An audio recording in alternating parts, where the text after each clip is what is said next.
20 años en los que 4 mujeres construyeron uno de los imperios criminales más brutales y mejor organizados que haya existido en la historia de este país. No fue un hombre. No fue un cartel. No fue una banda de criminales conocidos. Fueron 4 hermanas, 4 mujeres con apellido González Valenzuela, con familia, con historia, con una cara completamente normal que el mundo conoció como las Poquianchis. Hoy vamos a contar su historia completa, sin censura, con todos los detalles que la televisión nunca se atrevió a mostrar juntos en un solo lugar.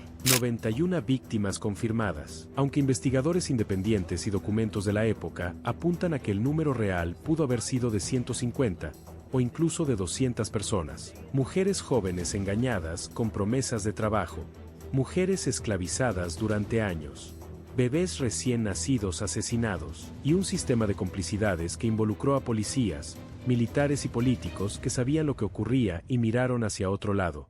Si eres nuevo en el canal, suscríbete ahora mismo y activa la campanita. Publicamos historias de crimen real que la televisión no se atreve a contar con todos los detalles. No te pierdas ningún video. Empecemos desde el principio. El origen. Una familia que ya conocía la violencia. Para entender cómo 4 mujeres se convirtieron en las asesinas en serie con mayor número de víctimas confirmadas en la historia de México, hay que entender de dónde venían. Porque los monstruos no nacen en el vacío, se forman, se moldean. Y en el caso de las González Valenzuela, ese molde comenzó en casa. Delfina, Carmen, Luisa y María de Jesús González Valenzuela nacieron en el Salto de Juanacatlán, Jalisco, en las primeras décadas del siglo XX. Su padre era policía durante el Porfiriato, un hombre autoritario, alcohólico y violento que no solo maltrataba a su familia, sino que, según los testimonios que surgirían décadas después, obligaba a sus hijas a presenciar las torturas que les aplicaba a los detenidos que caían en sus manos. Las niñas crecieron viendo la violencia no como algo excepcional, sino como una herramienta de control, como algo normal. Ese fue el primer aprendizaje de las Poquianchis, que la crueldad sistemática, ejercida con fría disciplina, produce resultados, y ese aprendizaje lo aplicarían durante 20 años con una eficiencia que todavía hiela la sangre. Cuando los padres murieron, las hermanas recibieron una pequeña herencia, y tomaron una decisión que marcaría todo lo que vendría después. Invirtieron ese dinero en un burdel. El primero abrió en El Salto, Jalisco, a principios de los años 40. Era un negocio ilegal, pero un negocio. Todavía no era un infierno. Ese vendría después. El sistema. Cómo construyeron su imperio del horror. Lo que hicieron las Poquianchis no fue espontáneo. No fue el resultado de una locura repentina ni de un impulso incontrolable. Fue un sistema perfectamente diseñado, perfectamente ejecutado y perfectamente protegido durante 2 décadas por una red de complicidades que alcanzó a policías, militares y funcionarios locales en varios estados. Todo comenzaba con un anuncio en el periódico. Pequeño, discreto, con palabras que cualquier mujer joven y desesperada podría leer con esperanza. Se solicita empleada doméstica. Buen sueldo. Casa y comida incluidas. Presentarse en. La promesa era simple. Trabajo, techo y comida. Para mujeres de entre 12 y 15 años, muchas de ellas procedentes de familias extremadamente pobres en los estados de Jalisco, Guanajuato, Michoacán y Zacatecas, esa promesa era suficiente. Suficiente para hacer el viaje, suficiente para dejar la familia, suficiente para creer que el mundo les estaba ofreciendo una oportunidad. Lo que les esperaba al llegar era otra cosa completamente diferente. Desde el primer día, el proceso de sometimiento comenzaba de manera inmediata y brutal. Las mujeres eran violadas en grupo para romper cualquier resistencia psicológica inicial. Se les confiscaba cualquier documento de identidad. Se les decía que habían contraído una deuda que debían pagar antes de poder marcharse. Una deuda que incluía el transporte hasta el lugar, la ropa que les daban para trabajar, los zapatos, el maquillaje, la comida, el alojamiento. Todo tenía un precio, y ese precio era calculado de manera que nunca, bajo ninguna circunstancia, la mujer pudiera saldarlo. La adicción era una cadena más efectiva que cualquier cerradura. Los investigadores que analizaron el caso décadas después encontraron que este método era tan sistemático que las hermanas lo aplicaban casi como un protocolo estándar de ingreso. La comida era mínima, una ración calculada para mantener a las mujeres con vida, pero no para mantenerlas saludables. Las que enfermaban y ya no podían trabajar dejaban de ser útiles. Las que llegaban a cumplir 25 años dejaban de ser rentables. Las que se resistían se convertían en un peligro. Y para todos esos casos, las poquianchis tenían una solución que en la jerga del rancho se describía con una frase que uno de los investigadores recordaría años después: la comida no les cayó bien. Así explicó una de las hermanas, cuando la policía le preguntó qué le había pasado a una de las mujeres. La comida no les cayó bien. La cama real, el instrumento de tortura. Entre los métodos de castigo que usaban las poquianchis para mantener a sus víctimas bajo control, había uno que los investigadores encontraron documentado en los testimonios de las sobrevivientes con un nivel de detalle que dejó helados a los policías que lo leyeron. Lo llamaban la cama real. Era una tabla de madera envuelta con alambre de púas. Las mujeres que desobedecían, las que intentaban escapar, las que se negaban a atender a los clientes, eran inmovilizadas sobre esa tabla durante días, sin poder moverse, sin poder dormir con normalidad, con el alambre cortando la piel en cada intento de cambiar de posición. Era un castigo diseñado para destruir la voluntad sin matar a la víctima, porque una víctima muerta no generaba ingresos. Una víctima sometida, sí. Las hermanas también contaban con cómplices dentro del propio rancho. Algunas de las mujeres más antiguas, aquellas que habían sobrevivido más tiempo y habían encontrado en la colaboración con las poquianchis una forma de proteger su propia vida, funcionaban como celadoras. Vigilaban a las demás, reportaban intentos de escape, participaban en los castigos. El sistema había logrado algo todavía más oscuro que la esclavitud directa. Había convertido a algunas de las víctimas en instrumentos de la opresión de las demás. Las víctimas, nombres que el mundo olvidó. Antes de hablar de cómo fueron descubiertas, hay que detenerse en algo que demasiados relatos de este caso pasan por alto: las víctimas. Las 91 personas confirmadas no eran estadísticas, eran hijas, eran mujeres jóvenes con nombres, con sueños, con familias que las esperaban en casa y que durante años no supieron qué había pasado con ellas. La mayoría tenía entre 12 y 20 años cuando llegaron al rancho. Procedían de los estados más pobres de la región: Jalisco, Guanajuato, Michoacán, Zacatecas. Muchas habían crecido en comunidades rurales donde las oportunidades de trabajo eran prácticamente inexistentes. Cuando vieron el anuncio en el periódico, o cuando alguien las abordó con la promesa de un empleo en la ciudad, no había ninguna señal de advertencia que les dijera que esa puerta llevaba a un lugar sin salida. Sus familias hacían denuncias. Iban a las delegaciones de policía con fotos, con descripciones, con la desesperación de quien sabe que algo está muy mal pero no puede probarlo. Y la respuesta que recibían era sistemáticamente la misma: que la chica seguramente se había ido con algún hombre, que ya aparecería, que estas cosas pasan. Las denuncias se archivaban. Las búsquedas no comenzaban, y las mujeres seguían desapareciendo. Los bebés que nacían en el rancho producto de los embarazos de las víctimas eran asesinados. Los restos de varios fetos y recién nacidos fueron encontrados en las fosas junto con los cuerpos de las mujeres adultas. Son vidas que ni siquiera llegaron a tener nombre antes de ser borradas del mundo. Cuando la policía finalmente excavó el rancho El Ángel en enero de 1964, el proceso de identificación de los cuerpos fue largo, doloroso y en muchos casos incompleto. Las técnicas forenses de la época no permitían los análisis que hoy son posibles. Muchas de las mujeres fueron enterradas sin que sus familias pudieran saber con certeza si los restos que se encontraron eran los suyos. Muchas familias nunca recibieron ninguna respuesta. Esas son las verdaderas víctimas del caso de las poquianchis, las mujeres que murieron en el rancho, sí, pero también las familias que pasaron años, décadas, sin saber la verdad, sin poder hacer el duelo, sin tener un lugar donde ir a poner una flor. La red de complicidades que lo hizo posible. Aquí es donde la historia de las poquianchis deja de ser solo la historia de 4 mujeres criminales y se convierte en algo mucho más perturbador, un caso que expone la podredumbre de las instituciones mexicanas de la época, porque lo que las poquianchis hacían no era un secreto.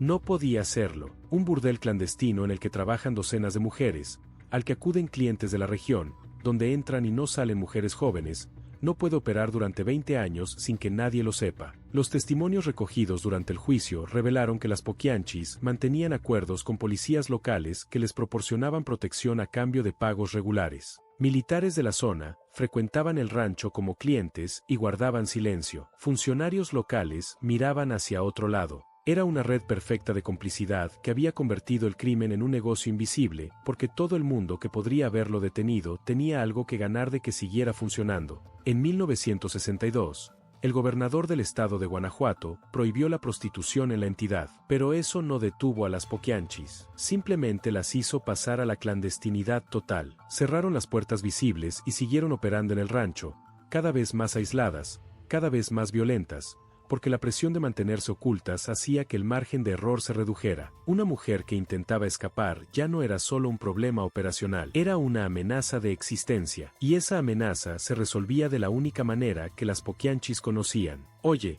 antes de continuar con lo que ocurrió después, necesito pedirte un favor. Si este video te está pareciendo importante, si crees que estas historias merecen ser contadas y conocidas, dale like ahora mismo. Es un gesto que no te cuesta nada y que nos ayuda enormemente a seguir llegando a más personas. Y si todavía no estás suscrito, hazlo ahora y activa la campanita. No te pierdas los próximos videos. Ahora sí, sigamos. El día que todo se derrumbó, la denuncia de 1964. Durante 20 años, el sistema funcionó. Las mujeres llegaban, las mujeres desaparecían, las familias hacían denuncias que no llegaban a ningún lado. La red de complicidades absorbía cualquier señal de alarma y la neutralizaba, hasta que una mujer logró escapar. Catalina Ortega, también citada en algunos documentos como Josefina Gutiérrez, dependiendo de las fuentes, era una de las víctimas que las Poquianchis usaban también como intermediaria para captar a nuevas mujeres.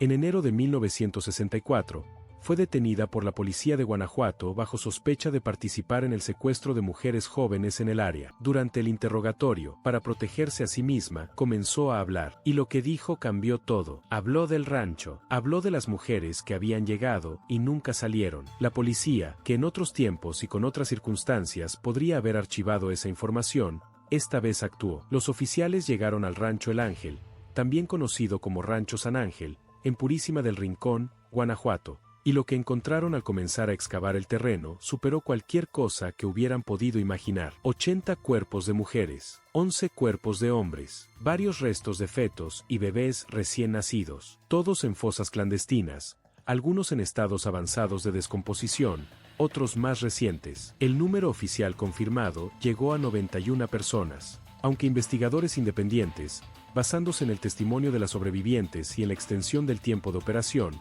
estimaron que el número real de víctimas pudo haber estado entre 150 y 200. 91 personas confirmadas, 200 posibles, en un rancho de Guanajuato, durante 20 años, a plena luz del día. La noticia estalló en los medios con una fuerza que México no había visto antes. El periódico de nota roja Alarma publicó portadas que se agotaban en horas. La radio transmitía actualizaciones constantes. Los reporteros de todo el país viajaron a Guanajuato. El caso de las Poquianchis se convirtió en el primer escándalo criminal de cobertura verdaderamente nacional en la historia del México moderno. El juicio, 4 hermanas y un sistema que no quería verse. El arresto de las hermanas fue rápido. Delfina, María de Jesús y María Luisa fueron detenidas casi de inmediato. María del Carmen, la segunda de las 4, había muerto de cáncer en 1949, antes de que se descubriera el caso. La más joven, María de Jesús, fue arrestada cuando fue a visitar a sus hermanas detenidas. Lo que ocurrió en el juicio fue revelador de muchas maneras. Las hermanas se culpaban mutuamente. Negaban haber ordenado los asesinatos directamente. Decían que las muertes habían sido accidentales, producto de enfermedades, de mala alimentación, de problemas de salud que ellas no podían controlar. El abogado defensor incluso se quejó públicamente de que el juez estaba haciendo recaer todo el peso de la ley sobre las hermanas González mientras dejaba en libertad a los influyentes que las habían protegido durante años. Y tenía razón en eso, aunque no en lo que pretendía defender. Los policías corruptos, los militares que frecuentaban el rancho, los funcionarios que habían permitido que todo ocurriera, muy pocos de ellos enfrentaron consecuencias reales. El sistema protegió a sus cómplices hasta el final.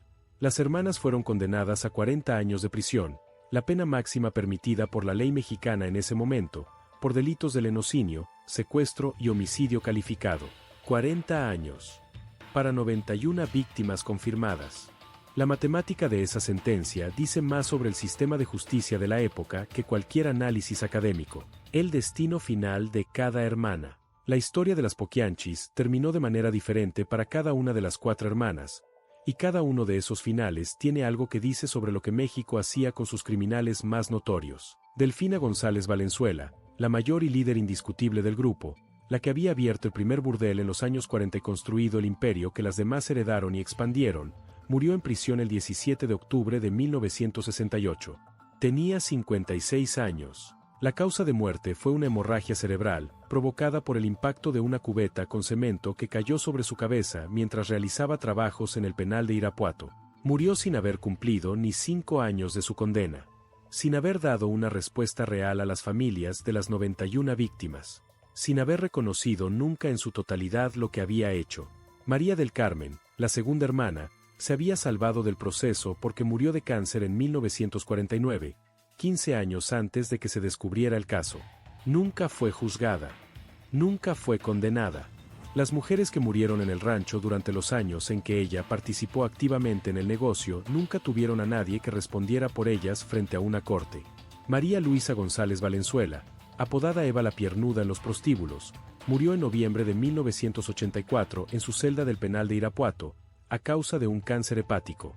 20 años después del arresto, la Suprema Corte de Justicia había revisado el caso en 1974 y concedido algunos amparos técnicos que redujeron parcialmente la condena, pero María Luisa no llegó a ver la libertad. María de Jesús González Valenzuela, la menor de las 4 y la que sobrevivió más tiempo, fue la única que llegó a salir de prisión. Cumplió su condena y fue liberada a mediados de los años 90. Sin explicaciones, sin pedir perdón, y después de eso, desapareció de la historia. Nadie supo más de ella. Murió en algún momento de esa misma década, sin que los medios ni las autoridades registraran exactamente cuándo ni dónde. Salió del sistema como había entrado, en silencio, el legado que nunca debería olvidarse. Cuando se habla del legado del caso de las Poquianchis, generalmente se habla de las películas y los libros que inspiró, de la novela de Jorge Ibargüengoitia, Las Muertas, publicada en 1977, que tomó la historia y la convirtió en una reflexión sobre la hipocresía de la sociedad mexicana, de la película de Felipe Casals de 1976, de la serie de Netflix estrenada en 2025 que volvió a poner el caso en los titulares y en las conversaciones. Pero hay un legado mucho más importante que esos, y es el que las víctimas merecen que se recuerde. El caso de las Poquianchis reveló algo que México no quería ver de sí mismo, que era posible que decenas de mujeres jóvenes desaparecieran durante 20 años sin que el sistema hiciera nada efectivo para buscarlas,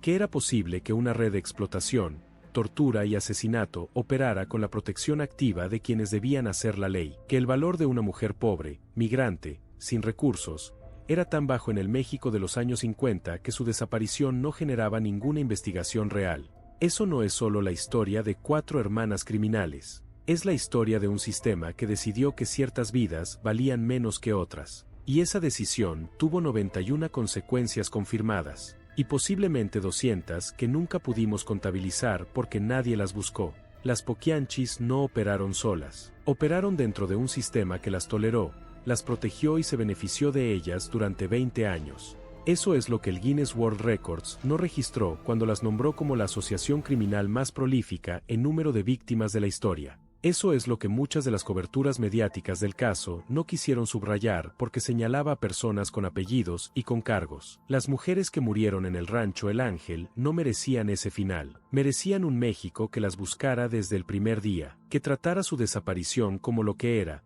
una emergencia, no como la consecuencia natural de ser pobre, de ser joven, de ser mujer y de haber creído en una promesa. Lo que el caso nos enseña hoy. Han pasado más de 60 años desde que la policía llegó al rancho El Ángel y encontró las fosas. Y sin embargo, muchas de las condiciones que hicieron posible el caso de las Poquianchis siguen presentes en México hoy. Las alertas de desaparición que llegan tarde o no llegan. Las denuncias que se archivan con demasiada rapidez.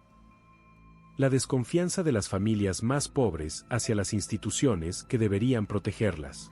La vulnerabilidad de las mujeres jóvenes migrantes que buscan trabajo fuera de sus comunidades de origen. La existencia de redes de trata de personas que operan con niveles de impunidad que deberían ser imposibles. El Guinness World Records nombró a las Poquianchis como la asociación criminal más prolífica en número de víctimas de la historia documentada. Ese récord es una deshonra que México carga desde 1964, y la única manera de que ese récord tenga algún sentido, la única manera de que las 91 víctimas confirmadas no hayan muerto en vano, es que su historia sirva para algo.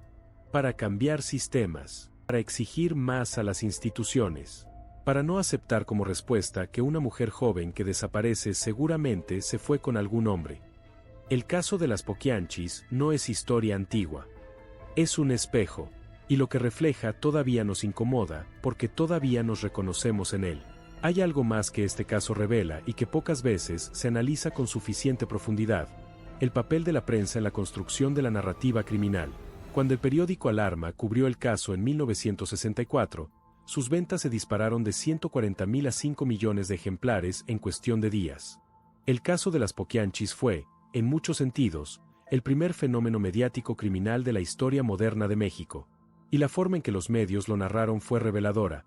Se concentraron en la monstruosidad de las hermanas, en lo antinatural de su crueldad, en lo incomprensible de que mujeres pudieran hacer eso. Lo que no se analizó con la misma profundidad fue la red de hombres que las protegió, que pagó por sus servicios, que mantuvo el sistema funcionando durante 20 años. Esa asimetría en la cobertura periodística no fue inocente. Sirvió para proteger a los cómplices. El escándalo se convirtió en una cortina de humo perfecta. Mientras México estaba horrorizado con las Poquianchis, nadie estaba pidiendo cuentas a las personas con cargo y con apellido que habían hecho posible que todo eso ocurriera. Esa lección también sigue siendo válida hoy. Cuando un crimen escandaliza, la primera pregunta que hay que hacerse no es solo quién lo cometió, es quién lo permitió, quién lo sabía, quién se benefició de que siguiera ocurriendo. Porque en el caso de las Poquianchis, la respuesta a esas preguntas era más incómoda que cualquier cosa que los hermanos González Valenzuela pudieran haber dicho en su defensa. Muchas gracias por llegar hasta aquí y escuchar esta historia completa. No es una historia fácil de contar y tampoco es fácil de escuchar, pero es una historia que necesita ser contada porque las 91 víctimas confirmadas tuvieron un nombre, tuvieron una familia, tuvieron una vida que fue interrumpida de la manera más brutal. Si este video te generó algo, si aprendiste algo que no sabías, si crees que más personas deberían conocer esta historia, compártelo ahora mismo. Ese gesto tan simple es la mejor manera de asegurarse de que estas historias no caigan en el olvido. Dale like al video si todavía no lo has hecho. Déjame en los comentarios lo que piensas. ¿Conocías el caso completo de las Poquianchis? ¿Sabías que el número de víctimas posibles podría llegar a 200? ¿Qué te parece más perturbador del caso, las hermanas o el sistema que las protegió durante 20 años? Escríbeme abajo. Leo todos los comentarios y me interesa mucho saber qué opinas. Suscríbete al canal si todavía no lo has hecho. Tenemos más casos como este, más historias que la televisión no siempre se atreve a contar completas, más verdades que merecen ser conocidas. Activa la campanita para que no te pierdas ningún video. Hasta el próximo video. Las víctimas merecen que no las olvidemos. Y nosotros no las vamos a olvidar.